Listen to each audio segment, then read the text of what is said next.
Hello students, मैं संजय कुमार झा स्वागत करता हूं आपको अपने चैनल पे। आज जो हमारा टॉपिक है वो ऑर्गेनिज्म एंड पॉपुलेशन का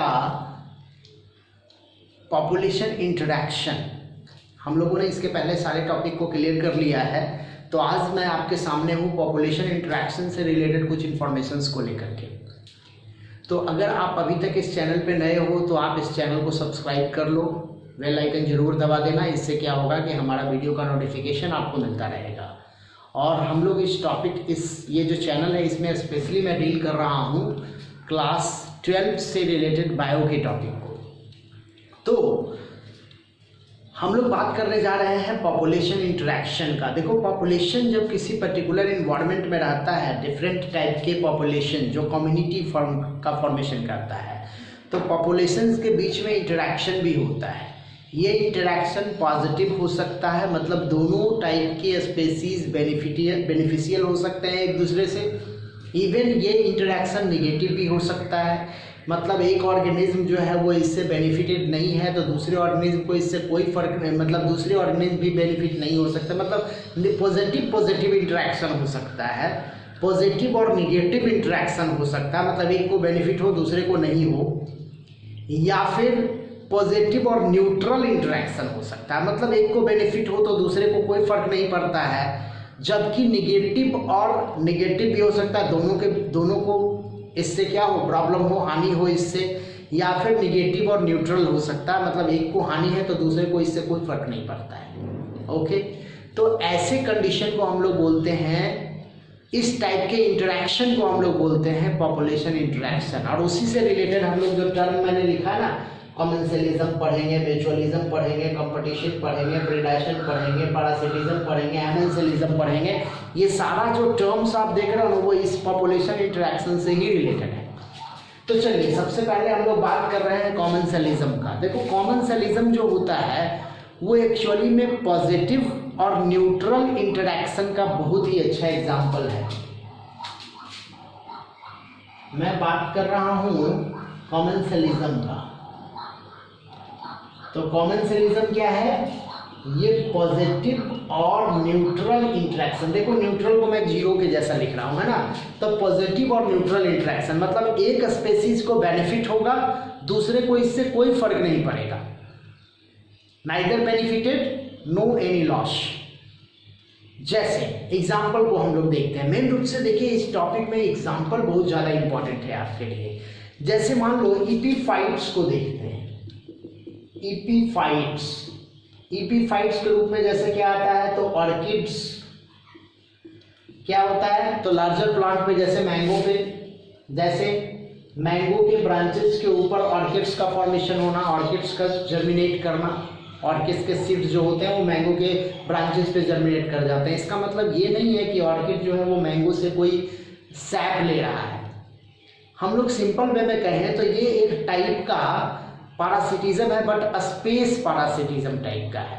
मतलब कि वो सिर्फ एक स्पेस ले रहा है, लेकिन बहुत ज़्यादा इससे मैंगो को कोई प्रॉब्लम नहीं होगा। मैंगो बहुत बड़ा प्लांट है, उसके ऊपर मान लो ऑर्किड का एक छोटा प्लांट सिर्फ स्पेस ले रहा है, क्योंकि इसमें जो होता है पाया जाता है क्या, अलग टाइप का ऑर्किलॉइड रूट्स पाया जाता है जो एब्जॉर्ब करता है न्यूट्रिएंट्स फ्रॉम द एयर।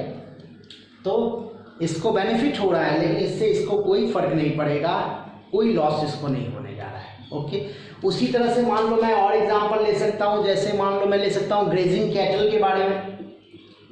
अब ग्रेजिंग कैटल से क्या बेनिफिट होता है, ग्रेजिंग कैटल से क्या बेनिफिट होता है? देखो, ग्रेजिंग कैटल जो होते हैं ना, वो एक्चुअली में बेनिफिट उनको क्या हो रहा है कि उनको फूड मिल रहा है ना। तो प्लांट को कोई बेनिफिट हो रहा है कि नहीं? देखिए, प्लांट को इससे कोई फर्क नहीं पड़ता, क्योंकि उसका सेकेंडरी ग्रोथ कहीं ना कहीं इसके लिए रिस्पॉन्सिबल होता है ना। मान लीजिए मैं और एग्जांपल ले रहा हूँ। जैसे मैं बात कर रहा हूँ बैरनेकल्स का, है ना, जो वेल वगैरह पे पाया जाता है। मैं किसकी बात कर रहा हूँ? बैरनेकल्स का, है ना। ये लार्ज फिशेज जो होती है ना उनके ऊपर पाया जाता है। जैसे मान लो वेल तो हालांकि फिशेज नहीं है, ये मैमल है, लेकिन लार्ज फिशेज के ऊपर भी पाया जाता है। ओके, एक बहुत अच्छा एग्जांपल मुझे याद आ रहा है, दैट इज क्लोन फिश। क्लॉनफिश, देखिए क्लॉनफिश जो होती है वो सी एनीमोन के कॉलोनीज में रहती है, सी एनीमोन के कॉलोनी में रहती है, ठीक। अब इससे क्यों, एक्चुअली में क्लॉनफिश को इससे फायदा है, ये वेरियस टाइप के जो प्रीडेटर्स होते हैं ना उनसे बची हुई रहती है, क्योंकि सी एनीमोन्स जो होते हैं उनमें क्या पाए जाते हैं, स्टिंग्स पाए जाते हैं। तो सी एनीमोन का स्टिंग कहीं ना कहीं क्लॉनफिश को कोई इफेक्ट नहीं करता है, ओके। तो क्लॉनफिश इसके कॉलोनीज के अंदर घुस के रहती है, उसके कॉलोनीज के अंदर पाई जाती है। इससे क्या होता है कि सी एनीमोन के स्टिंग के वजह से कोई भी प्रीडेटर्स इसके टुवर्ड्स इफेक्ट मतलब आता नहीं है, अट्रैक्ट नहीं होता है। तो सी एनीमोन इसको फायदा है, क्लॉनफिश को फायदा है, सी एनीमोन को इससे कोई फर्क नहीं पड़ता, ओके। आपने नाम सुना होगा शार्क और रिमोरा का। शार्क जो होती है, शार्क जो होती है ना, उस शार्क के माउथ के पास रिमोरा जो होता है यहाँ पे पाई जाती है। ये सब बहुत बड़ी फिश है, शार्क काफी बड़ी फिश है, और उसके मतलब माउथ के जोन के पास, उसके जस्ट अगल बगल के जोन में रिमोरा पाई जाती है। क्यों भाई, क्योंकि शार्क जब खाना खाती है तो उसके जो रेसिड्यूअल बचते हैं, उसके जो पार्टिकल्स बचते हैं, उस पर रिमोरा जो है अपना लाइफ गुजार लेती है। तो शार्क को इससे कोई फर्क पड़ता नहीं है, बहुत बड़ी फिश है ना। अब आप समझो कि 2 मीटर की शार्क है, उस पर 5 सेंटीमीटर या 10 सेंटीमीटर की रिमोरा है, इससे शार्क को कोई फर्क नहीं पड़ता। ना तो शार्क के साथ ये कंपटीशन कर रही है, क्योंकि शार्क जो खाती है उसका जो भी रेसिड्यू बचता है उसके अगल बगल से पास करता है, उस पर रिमोरा अपना लाइफ गुजार लेती है। तो ये सब हमने क्या एग्जांपल देखा, कॉमेंसलिज्म का। मतलब क्या कि एक को बेनिफिट है लेकिन दूसरे को इससे कोई प्रभाव नहीं पड़ रहा है, मतलब ये पॉजिटिव और नेगेटिव, सॉरी पॉजिटिव और न्यूट्रल रिलेशनशिप को रिप्रेजेंट कर रहा है। एग्जाम्पल आपको याद रखना पड़ेगा, है ना। आप वीडियो को पॉज करके ये सारे एग्जाम्पल देख सकते हो, लेकिन इंपॉर्टेंट इंफॉर्मेशन यही था आपका। नेक्स्ट हम लोग देखते हैं, दैट इज कॉल्ड म्यूचुअलिज्म। हम लोग क्या देख रहे हैं, म्यूचुअलिज्म। देखो म्यूचुअलिज्म क्या होता है, ये पॉजिटिव और पॉजिटिव रिलेशनशिप का एक कह सकते हैं एसोसिएशन है। मतलब 2 और more than 2 different species, different type के स्पेसीज एक दूसरे के साथ क्या करते हैं, पॉजिटिवली इंटरेक्ट है, मतलब दोनों को बेनिफिट हो रहा है। इसको हम लोग सिम्बायोसिस भी बोलते हैं, इसको हम लोग क्या बोलते हैं, सिम्बायोसिस, ओके। मतलब दोनों को बेनिफिट हो रहा है, दोनों को पॉजिटिव इंटरेक्शन है ना। जैसे कुछ एग्जांपल के थ्रू हम लोग देखते हैं। आपने नाम सुना होगा नाइट्रोजन फिक्सिंग बैक्टीरिया का। अब नाइट्रोजन फिक्सिंग बैक्टीरिया से प्लांट को तो बेनिफिट है, आपने पढ़ा है, प्लांट को नाइट्रेट मिलता है, इससे बैक्टीरिया को भी फूड मिलता है, इससे बैक्टीरिया भी अपना लाइफ गुजारता है उसके ऊपर, तो दोनों बेनिफिटेड हो गया ना। आपने नाम सुना होगा लाइकेन का, है ना, जो किसका, तो फाइकोबायोन्ट और माइकोबायोन्ट, है ना। मतलब एल्गी और फंगाई दोनों का क्या है, एक म्यूचुअल रिलेशनशिप है, जिसमें एल्गी और फंगाई दोनों को बेनिफिट होता है ना। एल्गी फूड प्रोवाइड करता है तो फंगाई उसको स्पेस प्रोवाइड करता है, तो दोनों बेनिफिटेड है। तो लाइकेन काफी अच्छा एग्जांपल है। आपने नाम सुना होगा माइकोराइजा का,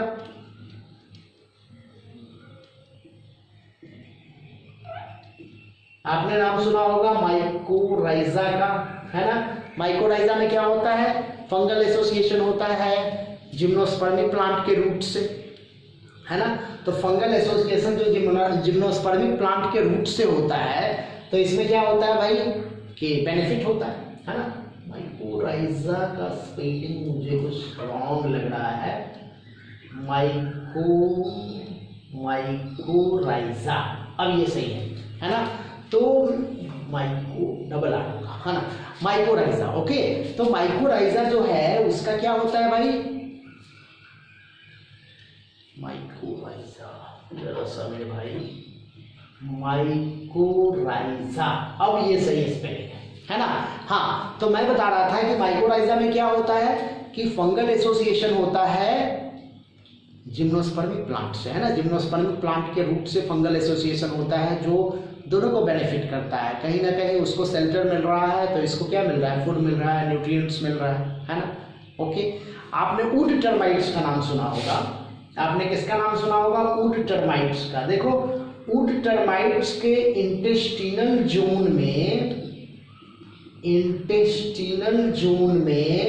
पाया जाता है क्या, ट्राइकोनिम्फा, एक फ्लैजिलेटेड प्रोटोजोआ है, क्या नाम है उसका, ट्राइकोनिम्फा, है ना। तो ये क्या करता है, ट्राइकोनिम्फा को सेलुलोज के डाइजेशन में हेल्प करता है उसको, है ना, वुड खाता है ना वो, तो सेलुलोज के डाइजेशन में हेल्पफुल है। तो दोनों को बेनिफिट है, इसको भी फूड मिल रहा है और इसका भी सेलुलोज डाइजेस्ट कर रहा है, आसानी से कर रहा है ना। आपने नाम सुना होगा कुछ म्यूचुअल रिलेशनशिप में, जैसे फिग और वेस्प का, फिग प्लस क्या, वेस्प, है ना, फिग और वेस्प। फिग जो है वो क्या होता है, पॉलिनेटेड होता है इससे, और वेस्प जो होता है उसको एक शेल्टर प्रोवाइड मिल जाता है, वेस्प के एग के लिए एक शेल्टर प्रोवाइड हो जाता है ना। ओके, इवन आपने नाम सुना होगा किसका, ओफ्रिस का, ओफ्रिस, है ना, जो सेक्सुअल डेसिट शो आउट करता है कोल्पा के साथ, ओफ्रिस प्लस कोल्पा, है ना, अच्छा रिलेशनशिप है। आपने यूका का नाम सुना होगा, है ना, जो कि फर्स्ट चैप्टर में आप पढ़े हैं, है ना, यूका और प्रोनुबा का, यूका प्लस प्रोनुबा, है ना, ये एक दूसरे को बेनिफिटेड करते हैं for the means of pollination point of view and egg का भी मतलब उसके अंदर ये डिपोजिट रन करता है। ओके, तो इस तरह से हम लोगों ने देखा क्या, म्यूचुअलिज्म, है ना, मतलब कि म्यूचुअलिज्म के द्वारा एक दूसरे को ऑर्गेनिज्म बेनिफिट करते हैं, है ना। इसमें आप देखिएगा जनरली क्या होता है, एक और होता है प्रोटो कोऑपरेशन। प्रोटो कोऑपरेशन कहने का मतलब क्या होता है, कोऑपरेट करते हैं एक दूसरे को, फीड के रूप में बेनिफिट नहीं करते लेकिन कोऑपरेट करते हैं एक दूसरे को। जैसे मान लो क्रोकोडाइल्स है, तो क्रोकोडाइल्स के ऊपर पाया जाता है प्लोवर बर्ड्स, सी एनीमोन और हर्मिट क्रैब काफ़ी अच्छा एग्जाम्पल है। जैसे सी एनीमोन जो होता है और हर्मिट क्रैब, तो हर्मिट क्रैब जो होता है ना वो अपने बॉडी के ऊपर सी एनीमोन को रखता है ना। तो इससे क्या होता है, सी एनीमोन जो होता है वो फिक्स है, एक जगह फिक्स होता है, तो वो क्या होता है, सी एनीमोन को एक जगह से दूसरी जगह ट्रांसफर करते रहता है। और हर्मिट क्रैब इससे बचा हुआ रहता है, क्यों भाई, क्योंकि हर्मिट क्रैब के ऊपर कोई प्रेडेटर्स नहीं आएगा, क्योंकि सी एनीमोन्स में स्टिंग पाए जाते हैं। तो इस टाइप के रिलेशनशिप को हम लोग क्या बोलते हैं, प्रोटो कोऑपरेशन। क्या बोलते हैं उसको, प्रोटो कोऑपरेशन। उसके लिए एक टर्म है प्रोटो कोऑपरेशन। प्रोटो कोऑपरेशन के द्वारा ये एक दूसरे को बेनिफिटेड करते हैं। It is also a kind of mutualism ही कह सकते हैं आप उसको। ओके, चलिए अब हम लोग बात कर रहे हैं किसके बारे में, तो कंपटीशन। ये तो पॉजिटिव इंटरेक्शन हुआ ना, अब हम लोग बात कर रहे हैं किसके बारे में, तो कंपटीशन के बारे में। अब देखो कंपटीशन क्या होता है। कंपटीशन कहने का मतलब क्या है कि निगेटिव इंटरेक्शन। कंपटीशन कहने का मतलब क्या होता है, निगेटिव इंटरेक्शन। तो कंपटीशन की बात हो रही है। ओके, अब देखिए कंपटीशन में हम लोग क्या बोलेंगे कि निगेटिव और निगेटिव इंटरेक्शन है एक दूसरे के साथ, मतलब दोनों को हार्म होता है। एक्चुअली में कंपटीशन का जो पॉइंट ऑफ व्यू है ना वो फिटनेस। एक्चुअली में हम कह सकते हैं कि एक ऑर्गेनिज्म, एक टाइप के जो individuals of one type of species are more fit to that of other species, so that the survival of the fittest, आपको पता है। तो so that फिटनेस जब ज़्यादा है उसके अंदर, तो उसमें सर्वाइवल का चांस भी ज़्यादा है। इसको बोलते हैं कंपटीशन। कंपटीशन में क्या होता है, मोर फिट ऑर्गेनिज्म जो होते हैं ना वो ज़्यादा सर्वाइव का चांस होता है उनका, as compare to low fit organism. Okay, generally आप कहा जाता है, मैं लिख देता हूँ, मोर फिट ऑर्गेनिज्म has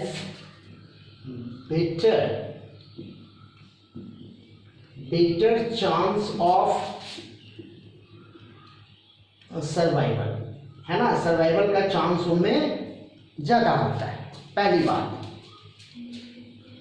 दूसरा इंपॉर्टेंट बात क्या है कि इसमें कंपटीशन रिलेटेड और अनरिलेटेड स्पेसीज के बीच में भी हो सकता है, between related and unrelated species के बीच में कंपटीशन हो सकता है। इसको हम लोग बोलते हैं इंट्रा स्पेसिफिक। इसको हम लोग क्या बोलते हैं, इंट्रा स्पेसिफिक। और इसको हम लोग क्या बोलेंगे, इंटर स्पेसिफिक। देखिए ये टर्म यूज होता है, intra specific and inter specific. Okay, अब कंपटीशन का कुछ एग्जाम्पल है, लेकिन उसके पहले एक बड़ा इंपॉर्टेंट थ्योरम है, एक बड़ा इंपॉर्टेंट कह सकते हैं प्रिंसिपल है, थ्योरम नहीं कह सकते, एक बड़ा इंपॉर्टेंट प्रिंसिपल है जो दिया गया था गॉस के द्वारा, है ना। उन्होंने क्या किया, मैं बात कर रहा हूँ गॉस। ओके, उन्होंने क्या किया कि पारामीशियम के ऊपर, किसके ऊपर, तो पारामीशियम के ऊपर उन्होंने एक्सपेरिमेंट किया। एक्चुअली में पारामीशियम के दो स्पेसीज को, एक था पारामीशियम ऑरेलिया और एक आपका था दैट इज पारामीशियम कॉर्डेटम। ओके, ये दोनों को एक पर्टिकुलर जोन में रख करके देखा उन्होंने, तो उन्होंने क्या पाया कि सेम रिसोर्सेज के लिए ये एक दूसरे से कंपीट करते हैं, सेम रिसोर्सेज के लिए एक दूसरे से कंपटीशन करते हैं। ओके, तो इस टाइप के सिस्टम से उन्होंने पाया कि one of the species which has higher fitness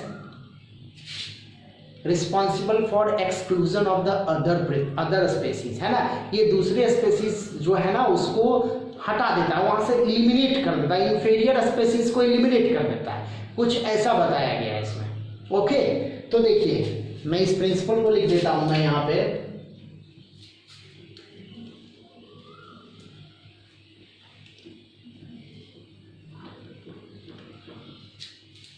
क्या नाम था उसका, दैट इज गॉसेस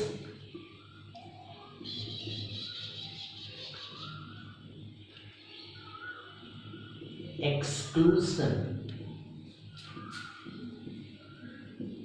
प्रिंसिपल, यही है ना, गॉसेस एक्सक्लूजन प्रिंसिपल या कॉम्पिटिटिव एक्सक्लूजन प्रिंसिपल भी बोलते हैं इसको, कॉम्पिटिटिव एक्सक्लूजन प्रिंसिपल। ओके, अब देखिए क्या कहता है ये प्रिंसिपल कि टू क्लोजली रिलेटेड स्पेसीज, क्या बोलता है ये, two closely related species containing competing for same resources, two closely related species competing for same resources cannot coexist, ये एक दूसरे से कोएग्जिस्ट नहीं करेंगे। क्या होगा इसमें भाई, तो जो सुपेरियर स्पेसीज है ना वो क्या करेगा, इंफीरियर स्पेसीज को एलिमिनेट कर देगा, यही मेन प्रिंसिपल है। ये क्या कहता है कि to closely related species, two closely related species competing for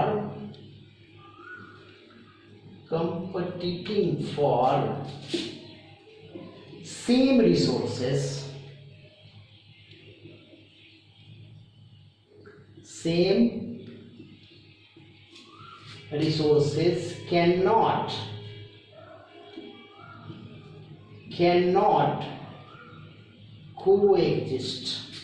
cannot coexist, है ना, और क्या करेगा,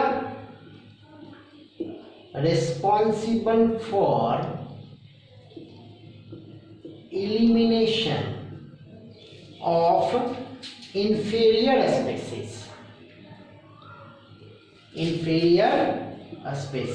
है ना, मतलब वो इंफीरियर स्पेसीज को क्या कर देगा, एलिमिनेट कर देगा। ओके, तो ये प्रिंसिपल दिया गया था, इसी को हम लोग बोलते हैं Gauss's competitive exclusion principle. Okay, अब हम लोग बात करते हैं इसी से रिलेटेड कुछ एग्जांपल्स को देख लेते हैं।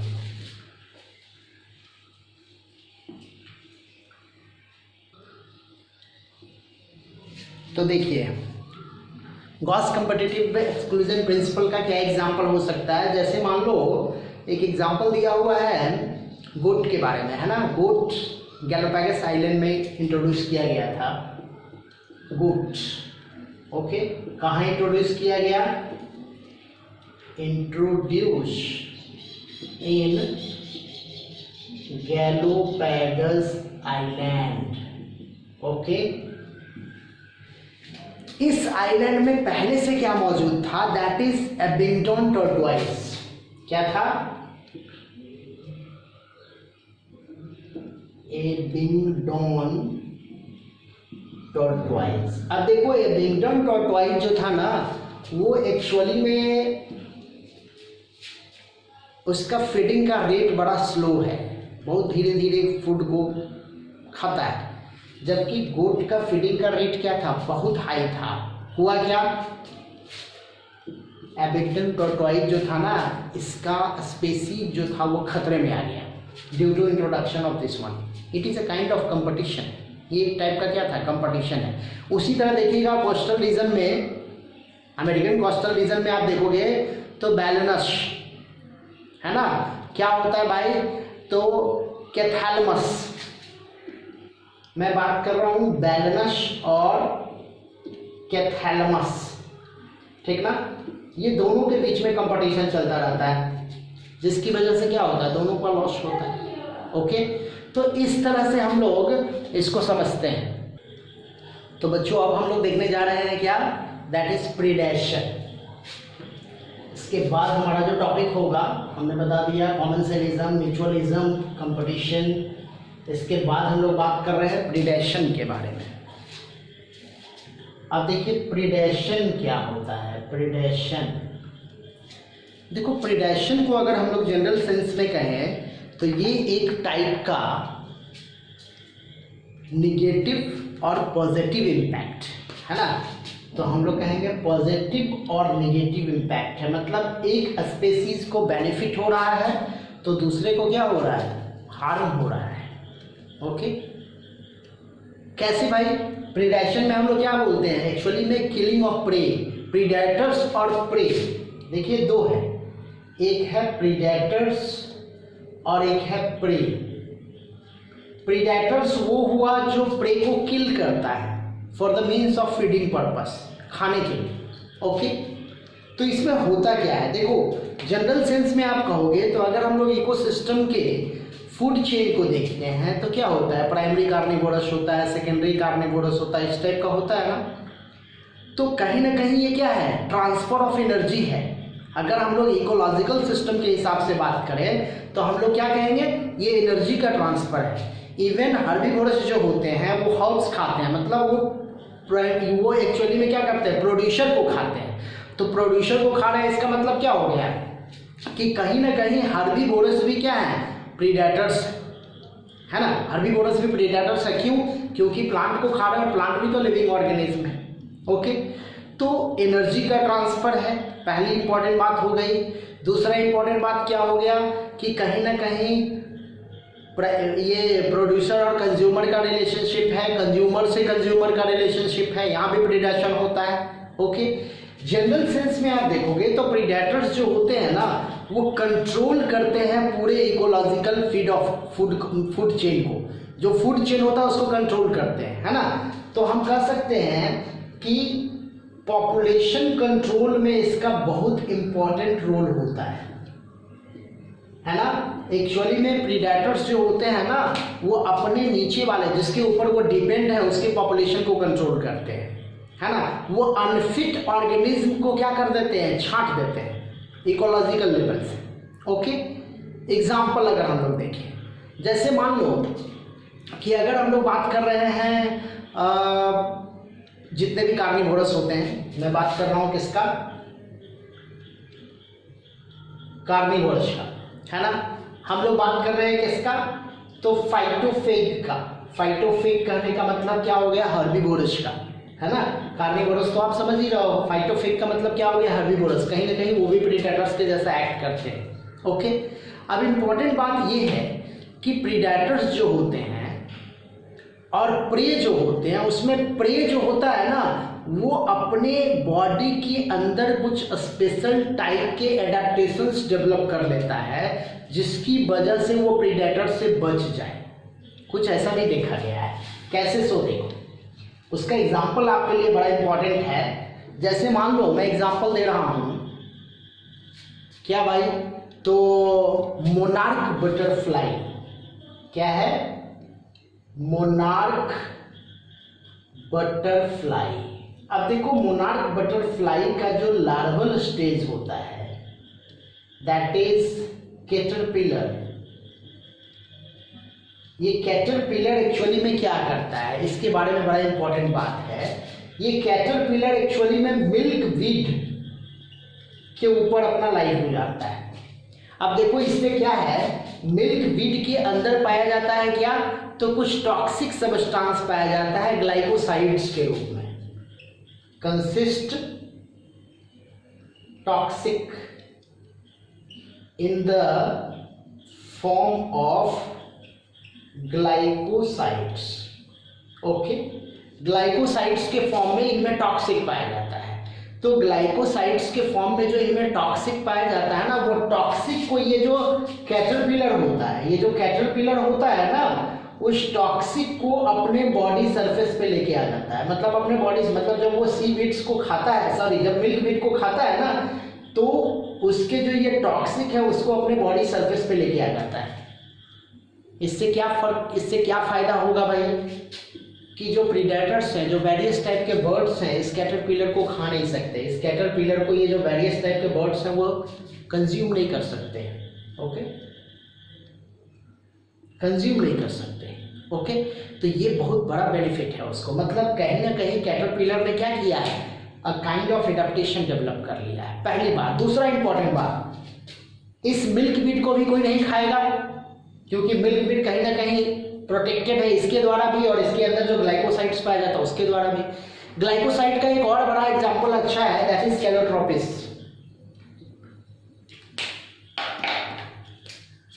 क्या है, कैलोट्रोपिस। आप देखोगे जनरली जो हर्बीवोरस होते हैं ना, वो कैलोट्रोपिस को नहीं खाते। क्यों भाई, क्योंकि कैलोट्रोपिस के अंदर भी ग्लाइकोसाइड्स पाया जाता है, जो कहीं ना कहीं हार्ट के कार्डियक ग्लाइकोसाइड्स पाया जाता है। इसके अंदर क्या पाया जाता है, कार्डियक ग्लाइकोसाइड्स, है ना। ये कार्डियक ग्लाइकोसाइड्स से बचने, मतलब इसकी वजह से कोई हर्बीवोरस जो होते हैं वो कैलोट्रोपिस को नहीं खाता। ओके, इवन कुछ प्लांट क्या करते हैं, एंट को अपने टुवार्ड्स अट्रैक्ट करते हैं, रेड एंट को अपने टुवार्ड्स अट्रैक्ट करते हैं, जैसे बुल हॉर्न, इकैकिया जो होता है वो क्या करता है, रेड एंट को अपने टुवार्ड्स अट्रैक्ट करता है। तो इससे क्या होता है कि कोई भी हर्बीवोरस उसके टुवार्ड्स अट्रैक्टेड नहीं होगा, क्योंकि रेड एंट जो होगी वो स्टिंगिंग करेगी। तो ये एक बेनिफिट हो जाता है। ओके, तो इसको हम लोग बोलते हैं प्रीडेशन। अब हम लोग बात करेंगे किसके बारे में, दैट इज पैरासिटिज्म के बारे में बात करेंगे। चलिए, पैरासिटिज्म ये भी एक टाइप का क्या है, निगेटिव इम्पैक्ट है और पॉजिटिव इम्पैक्ट है। मतलब एक को बेनिफिट हो रहा है तो दूसरे को क्या हो रहा है, हार्म हो रहा है।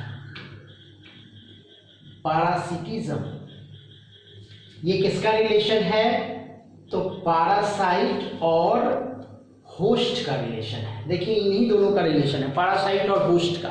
क्या होता है इसमें, देखो पैरासाइट और होस्ट के रिलेशंस में इसको बेनिफिट होता है, इसको हार्म होता है।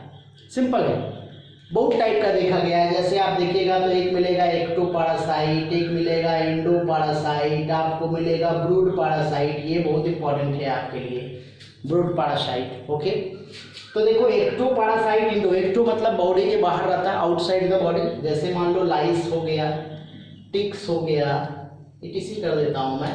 इंडोपैरासाइट जो बॉडी के अंदर रहे, जैसे हेलमिंथिस हो गया, इवन बैक्टीरिया हो गया, प्रोटोजोआ हो गया, फंगाई बहुत सारा होता है, ये बॉडी के अंदर रहता है। इसी में कर देता हूँ। ब्रूड पैरासिटिज्म बहुत इंपॉर्टेंट है आपके लिए।